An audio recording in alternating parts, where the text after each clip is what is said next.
Hallo und herzlich willkommen zu dieser Ausgabe von Underplayed Commander Spotlight. Nachdem wir uns in den letzten Wochen mit mehrfarbigen Generälen auseinandergesetzt haben, wollte ich in dieser und den darauffolgenden Wochen langsam damit anfangen, auch Monocolor-Optionen vorzustellen, und den Anfang wollte ich mit Aisling machen. Aisling the Pilgrim wirkt als Wahl vielleicht etwas komisch, da sie mit 310 Decklisten tatsächlich zu den Top 10 der am meisten gespielten monoroten Generälen zählt. Weshalb sie trotzdem den Weg auf meine Liste geschafft hat, liegt an mehreren Dingen. Zum einen habe ich Aisling tatsächlich selbst gebaut. Sie war mein erster einfarbiger General, bevor ich für mich persönlich festgestellt habe, dass mir mehrfarbige Generäle einfach viel mehr Spaß machen und ich mit einem einfarbigen Deck nicht unbedingt sehr zufrieden bin. Und zum anderen hat sie das Problem, dass sie oftmals nicht wirklich um ihrer Selbstwillen gespielt wird, sondern aufgrund ihres praktischen Nutzens in anderen Decks, zu denen Rot ab und zu tendiert.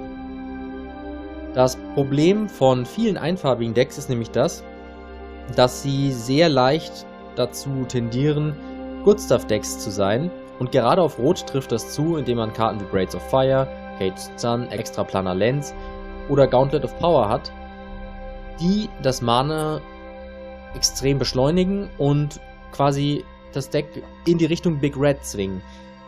Oder Eldrazi, oder generell in eine Art und Weise zu spielen, die einfach nur extrem viel Mana braucht, um zu funktionieren. Aisling funktioniert in solchen Decks als General gut, da sie eben eine Fähigkeit besitzt, die es erlaubt, wahnsinnig viel Mana in sie hineinzupumpen, um jede Runde zu bedrohen, das Board in die Luft zu jagen, falls ein gegnerischer Spieler zu übermütig wird. Dabei übersehen viele, dass Aisling tatsächlich ein gewisses Kombo-Potenzial beherbergt und es einem erlaubt, mit dem entsprechenden Setup alle Gegner auf einmal in einer Runde umzubringen. Dabei vergessen die meisten, dass Aisling eigentlich genau dann brilliert, wenn sie als monoroter Combo-Commander gespielt wird.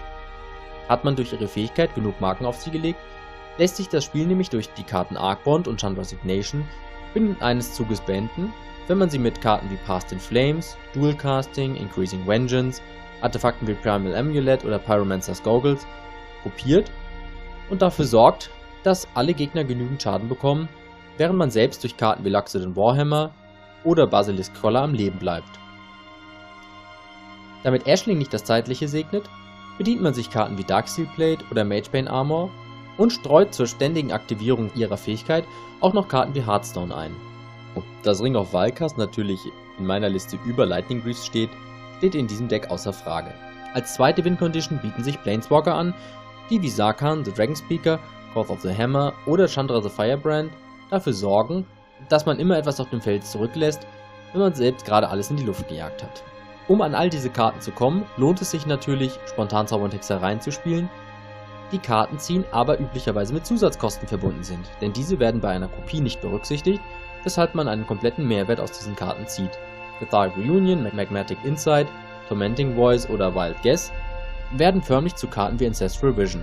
Insgesamt lässt sich mit Aisling ein prima Deck bauen, was darauf abzielt, in einer Runde komplett alles Mana darauf zu verschwenden, Arcbond und Chandra's Resignation via Past in Flames und anderen Kopierzaubern immer und immer wieder zu wirken und damit alle Spieler unkonditionell gleichzeitig ins Grab zu bringen. Mir persönlich hat dieses Deck zwar immer Spaß gemacht, weil ich ein großer Fan von Aisling bin, aber im Endeffekt hat es trotz alledem nicht gefunkt, weil ich einfach kein Fan von einfarbigen Decks bin. Wenn ich aber zu einem einfarbigen Deck greifen würde, wäre Aisling wahrscheinlich wieder meine erste Wahl. Und in diesem Sinne möchte ich mich für heute verabschieden. Vielen Dank fürs Zuhören. Wir sehen uns beim nächsten Video und macht's gut.